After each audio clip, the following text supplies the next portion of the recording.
நண்பர்களே, வேற ஒன்றும் இல்லை. என்னடாச்சுன்னா ஒரு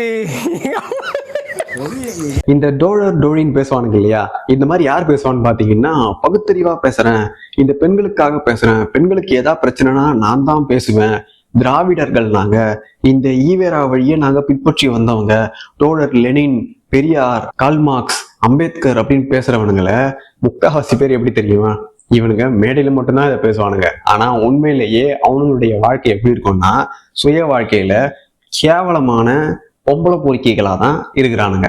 அப்படிதான் நிறைய பேரு மாட்டிக்கிட்டு இவனுங்க கட்சி சார்ந்த ஒரு வேலையில இருக்கிறதால தப்பிச்சுக்கிட்டானுங்க. கண்ணே, எழுந்து பாத்ரூம் குழப்பாமா. இப்போ இந்த கேரக்டர் நீங்க எல்லாருமே பார்த்திருப்பீங்க. இந்த கேரக்டர் வந்து சிபிஐ கட்சியில இருக்கு. இந்த கேரக்டர் இதை வந்து நீயா நானால கூப்பிட்டு பயங்கரமா சமூக கருத்தையும் பெண்களுக்காகவும் இந்த சமூகத்துக்கு ஏதாவது அநீதி நடந்துட்டா உடனே பொங்கக்கூடிய ஆள் மாதிரியும் இவரை வந்து நீயா நானால உட்கார வச்சு பேச வைப்பாங்க. அதே மாதிரி அந்த ஷோஸ்ல மட்டும் இல்ல, இன்னும் நிறைய இந்த மாதிரி டிபேட் ஷோஸ்ல பாத்தீங்கன்னா இந்த மாதிரி பகுத்தறிவா பேசக்கூடிய திராவிட முட்டுகளை இவங்க உட்கார வச்சு பேச வைப்பாங்க. அப்படி இருக்கும் போதே உங்களுக்கு தெரிஞ்சிட வேணாமா, இந்த மாதிரி ஷோ எல்லாம் எப்பேற்பட்ட டுபாகூர் ஷோன்னு. ஏன்னா இந்த தற்கொலை இருக்கான் இல்லையா, இவன் பொண்ணுங்க கிட்ட சில்மிஷம் பண்ணி மாட்டிக்கிட்டான். மண்டை ஒரு தினுசா இருக்க, அவனை மாட்டாடா என் பம்பர கட்ட மண்டையா. ஆரம்பத்துல இந்த பிரச்சனை ஏன் வெளியே தெரியலன்னு சில பேர் கேட்டா, அந்த கட்சியில இருக்கவங்களே சொல்றாங்க, இல்ல ப்ரோ அப்படி கிடையாது, நம்ம ஏற்கனவே சொல்லிட்டோம். அப்படி சொன்னாலும் என்ன பண்ணாங்கன்னா, நம்மள மிரட்டுறதுக்கு அவங்க பல ஆட்களை வச்சு நம்மள மிரட்டுறாங்க. மிரட்டி இது மாதிரி எல்லாம் கட்சியில இருக்கவங்களை பத்தி தப்பா பேசக்கூடாது, இந்த விஷயத்த வெளியவே சொல்லக்கூடாதுன்னு மிரட்டுறாங்கன்னு இந்த கட்சியில இருக்கவங்களே சொல்றாங்க. அப்படின்னா கட்சியில இருக்கிறவன் எந்த தப்பு பண்ணாலுமே, எவ்வளவு கேவலமான விஷயம் பண்ணாலுமே இவனுங்கெல்லாம் வெளியே எடுத்து காட்டவும் மாட்டானுங்க. இவனுங்க காப்பாத்துற வேலையை மட்டும் தான் பார்ப்பானுங்களே தவிர, இந்த நீதி, நேர்மை, நியாயம், பகுத்தறிவு, சமத்துவம், சமூக நீதி, பெண்களுக்கு அடக்குமுறை, ஒடுக்குமுறை, இது எல்லாத்தையுமே மேடையில மட்டும் தான் பேசுவானுங்க. உண்மையிலேயே அதை இவனுங்க கடைபிடிக்கவே மாட்டானுங்க. ஐயோ, நெஞ்சு பொறுக்குது இல்லையே தமிழகமே, நீ எங்கே போய் கொண்டிருக்கிறாய்? சாருக்கு வந்து இப்ப எல்லா தகுதியுமே இருக்கு. என்ன தகுதின்னு பாத்தீங்கன்னா, திமுகவுல எம்எல்ஏ இல்ல எம்பி ஆகிற எல்லா தகுதியுமே இருக்கு. ஏன்னா இந்த மாதிரி சில்மிஷம் பண்ணி மாட்டினாலே அடுத்த கட்டம் என்னன்னா எம்பி எம்எல்ஏ தான். அந்த வரிசையில டோலர் சத்யா உயர்ந்து நிக்கிறார். எனக்கு தெரிஞ்சு இந்த எலெக்ஷன் முடிஞ்சதுக்கு அப்புறம் திமுகவில் இணைவார்னு நினைக்கிறேன் இந்த டோலர் சத்யா. இந்த தற்கொலை நீயானா டிபேட்ல உட்காந்து பேசுறதெல்லாம் நீங்க கேட்டீங்கன்னா, அதுவும் இந்த மாதவிடாய் காலங்கள்ல இந்த பேடு வேணும் கப்பு வேணும்னு சொன்னீங்க பாத்தீங்களா, செருப்படி பதிவு தோழி. உண்மையாவே சொல்றேன், இவனெல்லாம் பார்த்தாலே வெறியாகும். அந்த அளவுக்கு பேசுவான். இன்னமும் இந்த உலகத்திலேயே இவன் மிகப்பெரிய அறிவாளி மாதிரியும், சமூகத்துக்கு பிரச்சனை நடந்துட்டா இவன் சமூகத்தையே புரட்டி போட்டுறான் மாதிரியும் பேசுவான்.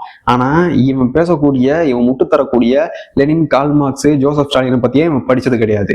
அதை கூட படிக்காம இது ஊர்ல இருக்க எல்லாருக்கும் உபதேசம் பண்ணிட்டு இருக்குது. இப்ப ஈரான் ஈராக் போர் வந்தது இல்லையா, அப்ப எண்ணெய் எரிபொருள் தட்டுப்பாடு வந்தது இல்லையா, அப்போ உடனே மொபைல தூக்கிட்டு ஒரு 10 நிமிஷத்துக்கு உட்காந்து மூக்கு சிந்தி வச்சிருக்கான். அது என்னன்னு கூட கேட்க முடியாத அளவுக்கு மோடி ஒழிக, RSS ஒழிக, சனாதனம் ஒழிகன்னு உருட்டி வச்சிருக்கான்.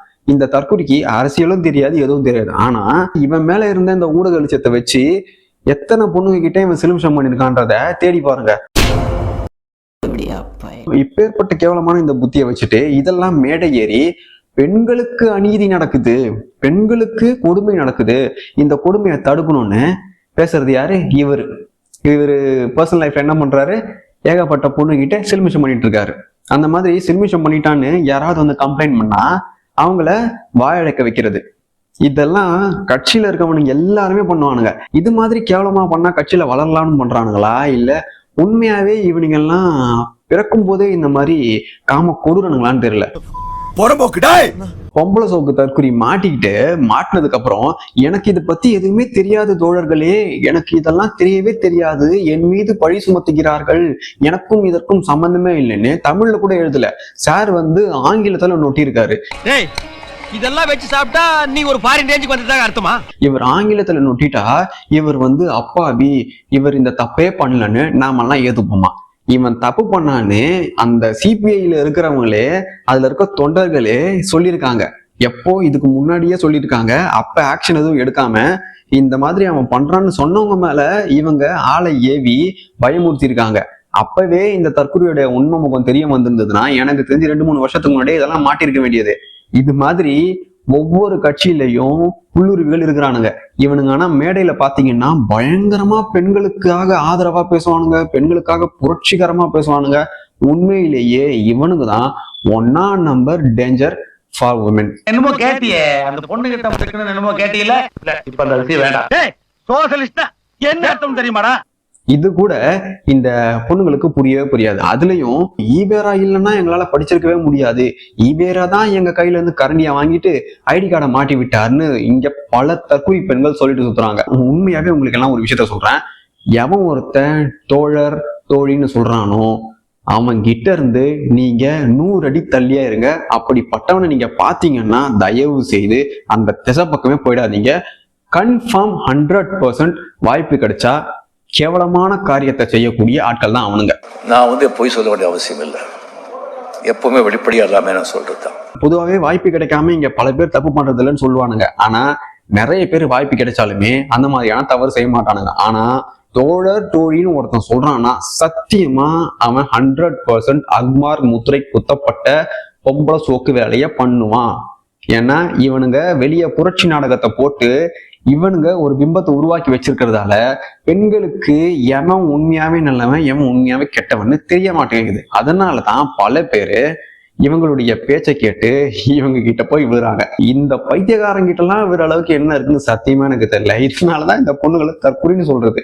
எவன் நல்லவன் எவன் கெட்டவனு கூட புரிஞ்சிருக்க கிடையாது. உங்களை அசிங்கமா ஒருத்தன் பேசுறானா அவனை கூட நீங்க நம்பலாம், உங்களை துப்பட்டா போட சொல்றானா அவனை கூட நீங்க நம்பலாம். ஏன்னா அவனுக்கு மனசுல ஹிடன் அஜெண்டாவோ எந்த ஒரு மோட்டோவும் கிடையவே கிடையாது. அவன் மனசுல பட்டதை சொல்லிடுறான். ஆனா துப்பட்டா போடாத தோழி, நீ எப்ப வேணா வெளியே வா தோழி, நீ புரட்சிகரமா இரு தோழி, சாமி கும்பிடாத தோழி, கடவுள்லாம் கிடையவே கிடையாது, அந்த பாரம்பரியத்தை பின்பற்றாத தோழி, நீ எப்படி வேணா இரு தோழி, எந்த மாதிரியான வாழ்க்கை வேணா வாழ் தோழின்னு சொல்றானோ அவங்க கிட்ட உஷாரா இருங்க.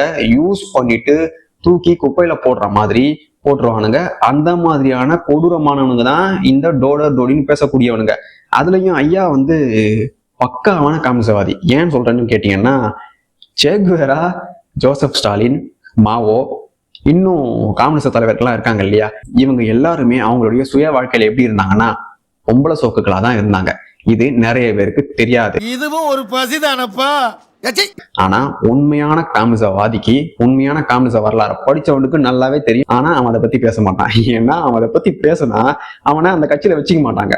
அதனாலதான் இந்த மாத்தூர் சத்யா என்ன பண்ணிருக்காருன்னா, எக்ஸாக்டா அவங்களுடைய கொள்கை தலைவர்கள் எப்படி அவங்களுடைய வாழ்க்கையை வாழ்ந்தாங்களோ அதே மாதிரி தானும் வாழ்ந்து மிகப்பெரிய கொள்கை தலைவனா ஆகணும், மிகப்பெரிய கட்சியில தலைவனா ஆகணும்னு நினைச்சிட்டாரு போல இருக்கு. அதனாலயே பொம்பளை சோக்குல இது மாதிரி வேலைகளை பார்த்து இப்போ செருப்படி வாங்கிட்டு இருக்காரு ட்விட்டர் முழுக்க. இங்க நிறைய பேருக்கு தெரியாத விஷயம் என்னன்னா, கம்யூனிஸ்ட் லீடர்கள்லாம் மிகப்பெரிய புரட்சியாளர்கள் நினைச்சிட்டு இருக்கீங்க. அதான் கிடையவே கிடையாது.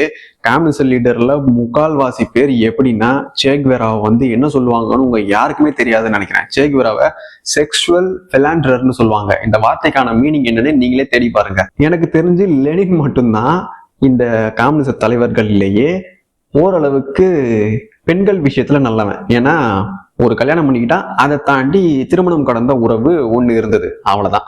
ஜோசப் ஸ்டாலின் சின்ன வயசுல இருந்தே பயங்கரமான பொம்பளை சோக்குல இருந்தவன். மாவோ சுத்த சொல்லவே வேணாம், அபிஷியலா 4 கல்யாணம் பண்ணவன். அதை தாண்டி அவன் எங்கெல்லாம் போறானோ அங்கெல்லாம், அதாவது சைனால எங்கெல்லாம் அவர் போறாரோ அங்கெல்லாமே அவருக்கு பணிவிடை செய்யவும் அவருடைய இந்த தேவைகளை பூர்த்தி செய்யவும் ஏகப்பட்ட பெண்கள் அவர் கூடவே அனுப்பி வைப்பாங்க. எந்நேரமும் பெண்களோடவே தான் மாவோ இருப்பாங்க. அதே மாதிரி சே குவேரா பத்தி சொல்லிட்டுன்னா, பிடல் காஸ்ட்ரோ சின்ன வயசுல இருந்தே அவர் இந்த பொம்பளை சோக்கில தான் தெரிஞ்சவரான்.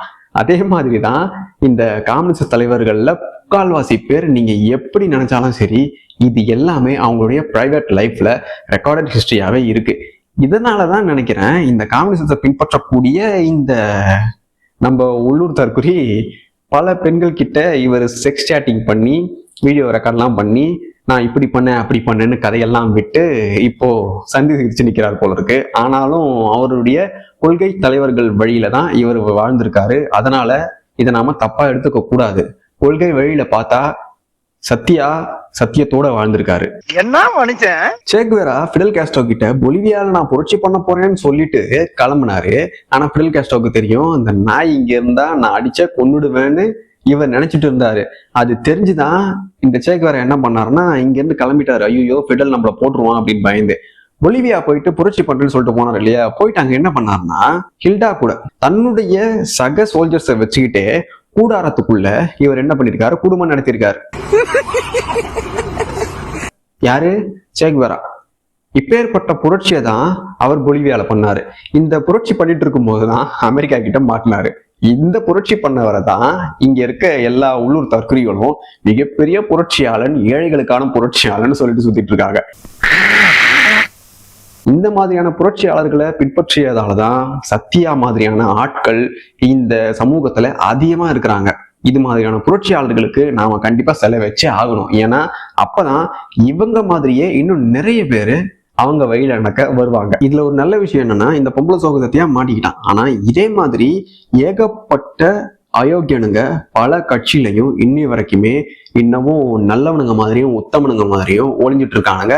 அவனுங்களுக்கும் இந்த கட்சிகள் தெரிஞ்சே முட்டு கொடுத்து அவனுங்களை வளர்த்து விட்டுட்டு இருக்கு. இது மாதிரி பண்ணா உண்மையாவே ஒரு சமூகத்துல பெண்களுக்கு பாதுகாப்பு இருக்குமா? இப்படி இவனுங்களே பெண்களுக்கு எதிராக அட்டூழியம் பண்றவனால கட்சியில சேர்த்துட்டு கட்சியில வளர்த்து விடுறானுங்கன்னா இந்த சமுதாயமும் இந்த சமுதாயத்துல வாழக்கூடிய பெண்களுடைய நிலைமையும் எப்படி இருக்கும்னு நீங்களே யோசிச்சு பாருங்க. இவனுங்கெல்லாம் நம்மள காப்பாற்ற மாட்டானுங்க. அதனால பெண்கள் ஒரு விஷயத்த நல்லா புரிஞ்சுக்கணும், உங்களை நீங்க தான் காப்பாத்திக்கணும். நீங்க என்ன பண்ணுங்க, இது மாதிரி டோழின்னு பேசுறவங்க கிட்டையும் புரட்சி பண்றேன், புரட்சி பெண்ணு, சிங்கப்பெண்ணுன்னு பேசுறவங்க கிட்டையும் நீ எப்படி வேணா சுத்து தோழி, நீ புரட்சி பண்ணு தோழி, தாலி கட்டிக்காத தோழி, ஈவேரா உன்னை உயர்த்துவா தோழின்னு சொல்றவங்க கிட்டையும் நீங்க உஷாரா இருந்தீங்கன்னா உங்களுடைய வாழ்க்கை நல்லா இருக்கும். நீங்க இந்த மாதிரியான ஆட்கள் கிட்ட இருந்து தப்பிச்சிருவீங்க. இல்ல நான் புரட்சி பண்ணுவேன் புடுங்குவேன்னு இருந்தீங்கன்னா இது மாதிரியான ஆட்கள் கிட்ட சிக்கி விக்டிமா தான் நீங்க கடைசி வரைக்கும் நஞ்சு நாசமா போவீங்க. மனசுக்கு ரொம்ப கஷ்டமா இருக்கு தோழர். பெண்கள் மாதத்துல அந்த 3 நாட்கள் எவ்வளவு தெரியாம கஷ்டப்படுறாங்க. அந்த ரத்த போக்கு நமக்கு இதெல்லாம் புரியாதுங்க. நம்ம ஆனா பிறந்துட்டோம், இது மாறணும். செருப்படி பதிவு தோழி. Until we meet again.